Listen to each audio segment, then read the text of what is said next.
We've just announced it, and we've got him on the phone right now. Yeah. It's G-Eazy! What up, what up, what up? Man. February 14th, Dubai, RedFestDXB, our headliner. You know what? I'm happy you're coming back. It meant the first time you liked us. Come back. Yeah. No, the first time was incredible, man. I couldn't wait to come back ever since. Well, man, we can't wait. Yeah, we can't wait. We cannot wait. When we got the news that we've got G-Eazy back, we're super excited. A lot's happened as well in the last couple of years as well since when you came to RedFestDXB for the first time. Feb 14th, 2019 is going to be huge. I mean, for you, does it seem like a lot has changed since the last performance in Dubai till now? Yes and no. I mean, I think life is kind of always in a constant change. And, you know, especially when you work, you know, the way I work and how hard we work, we're just kind of constantly going, you know, from one album to the next, from tour to tour to tour, traveling so much. You know, it's really, you know, a big blessing to get to do what we, you know, do for a living, traveling, performing, writing songs, releasing music, you know, but it's like it's a whirlwind, you know what I mean? You're constantly on the go. So, yeah, man, I mean, this last album, you know, changed everything.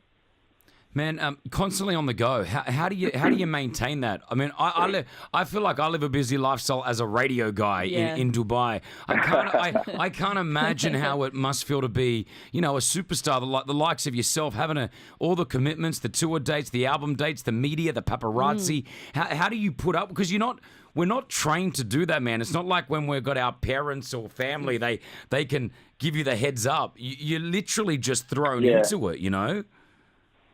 Yeah, I mean, it's all relative, though. You know, like, you work hard at what you do, and, you know, so does somebody working at a restaurant or an airport or whatever, you know what I mean? It's like, yeah, my job requires a lot of constant travel and, you know, constantly being on the go, but, you know, you grow accustomed to it. You know, it becomes a lifestyle that you adopt that, you know, you get used to. Do you try to make sure you schedule in that downtime for yourself to kind of be like, okay, today nothing's happening, I'm only doing this, or just being at home? Yeah, no, I'm doing that right now. And it feels so good to actually be in my house, you know, and just rest and enjoy myself and just be able to relax. Yeah, but we've got you working right now, bro. You're doing an interview. What do you mean? Hey, man, I mean, this is light work. I'm in my sweatpants, man. I'm in my home. I'm good. Hey, listen, talking about your sweatpants, endless summer. Well, I mean, I'm looking at the gram right now. There is some hot clothing going on. This is a complete line that you've put out. Yeah. I mean, really, just like, you know, every artist makes merch. You know, from the dawn of time, and, you know, touring and, you know, being an artist. It's like you make your T-shirts and your merch and all that for, you know, with the name of the band on it or the artist or whatever. Yeah. But I've enjoyed being able to take it a step further and really, you know, develop it into something of like a lifestyle brand, and, you know, have that really encapsulate my lifestyle and, you know, be pieces that I actually wear in real life, you know.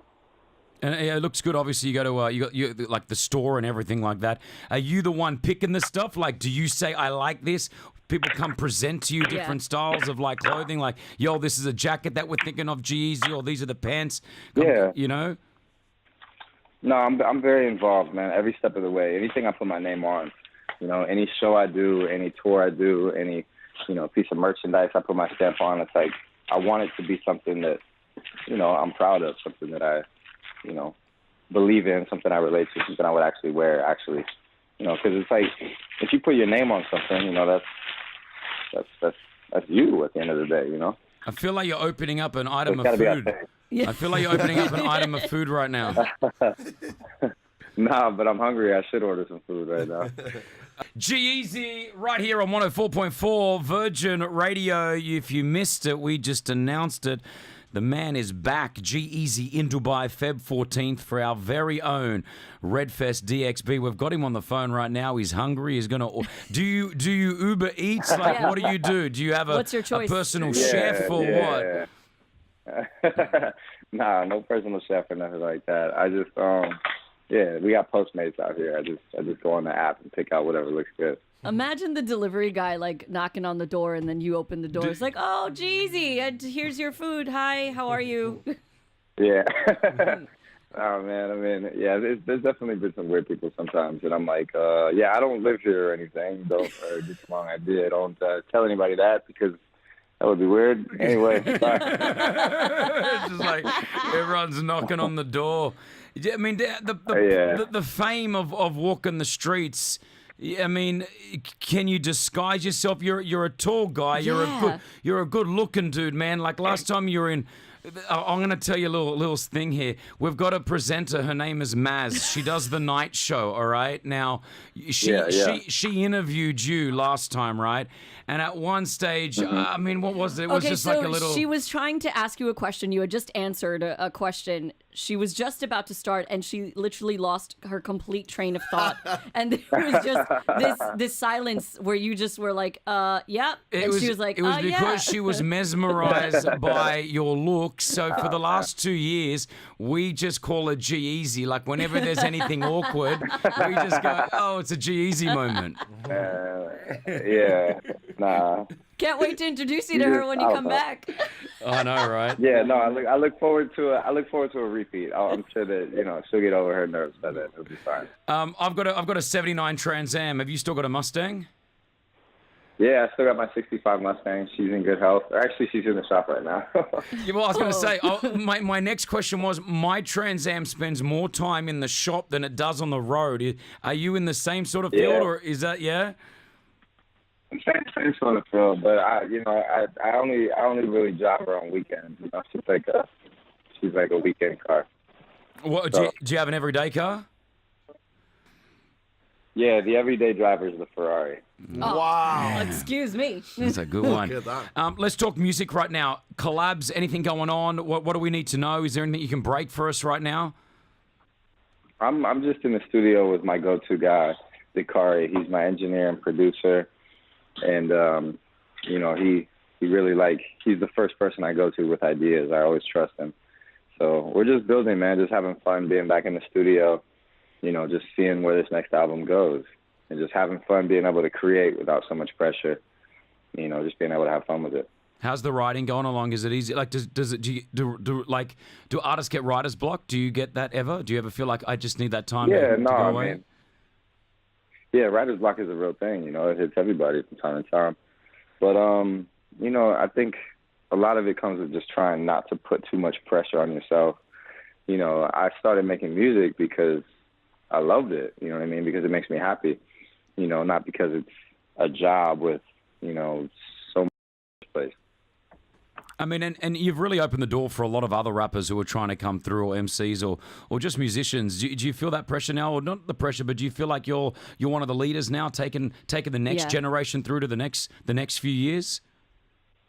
Well, I feel like everybody just plays their role, and they, everybody has a different story, everybody has a different perspective, everybody has a different style, So it's like, I know artists get compared a lot, but it's really tough in art to really do that because all we're doing is seeing the world through our eyes and then interpreting it and making art about that experience. You know what I'm saying? And no two people are alike in terms of their life experiences. We all see different things, go through different things, at different times and places in the world. So I just, I just do me, and I just, enjoy making music. Now, of course, aside from the music, which is very good, and of course your clothing line, would you ever consider maybe getting into acting? Yeah, I would love to get into acting. That's something I've always talked about wanting to do, for years and years and years now. Have you looked at any scripts? Has anything come your way? Yeah, no, I mean, I've auditioned for a couple of movies. I won't tell you what because I didn't get it. Oh, who didn't give you the role? I mean, it's just... Nah, I just it's never worked out timing wise, and it's never been the perfect right situation. I mean, it's tough. I mean, this last album, I was basically on tour for the better part of 9 months. It's like, when you're that dedicated to something, you're that committed, and the time you spend on it, it's tough to balance it and try to dive into a whole nother world that takes a lot of time itself. Did you watch Bohemian Rhapsody yet? Yeah, I did. I thought it was incredible. Same with me, man. Does it inspire you? I'm not an artist, but I for a moment I pretended that I was, and I was getting on a stage. Yeah. Man, that feeling, because I used to always tell myself, would I rather be a famous actor or a famous musician? After watching that movie, my decision over the years has been made that I would rather be a famous musician. The feeling of getting on stage, for example, at RedFestDXB on February 14th, and you've got that many thousand people singing your song and just looking at you, that feeling is not that a lot of people don't ever get to experience that, G-Eazy. What does it feel like? It's unique. It's electric. There's nothing on earth like it. Nothing. Yeah. You know, there's no bigger rush. There's no place I feel more alive than being on stage. Man, it's crazy. It's like, it's tough to really explain, you know, because of that, because it's unlike anything else. The other thing that happens is it's kind of like a time warp. I can't explain this part, but it's like 1 second I'm walking on stage and the next second the show is over. It's like, it's like you blink and it happens. But that's, you know, when you truly lose yourself in something, you know, it feels like that. And it's a great thing. It's awesome, man. I love the way you describe that. It's like a boxer going into the boxing ring and they sort of get in the first round. The next thing you know, the fight's over and they've won and they have no idea what happened. Yeah. Pretty cool. Man, it's like you go into a trance, you know? Yeah. Yeah. Well, listen, we can't wait to see that trance live on stage at Virgin Radio's RedFestDXB, Feb 14th. Guys, grab your tickets if you're contemplating coming here. I know you're not. It's always sold out. But you've got G-Eazy right here. What do you want to say to your fans across the Middle East and across the world? I just want to say thank you, man. It's such a blessing to be able to travel the world and, you know, come to places as amazing as this and be able to perform and do what I love. I mean, it's just beautiful. So thank you, because the fans make it all possible in the first place. Virgin Radio.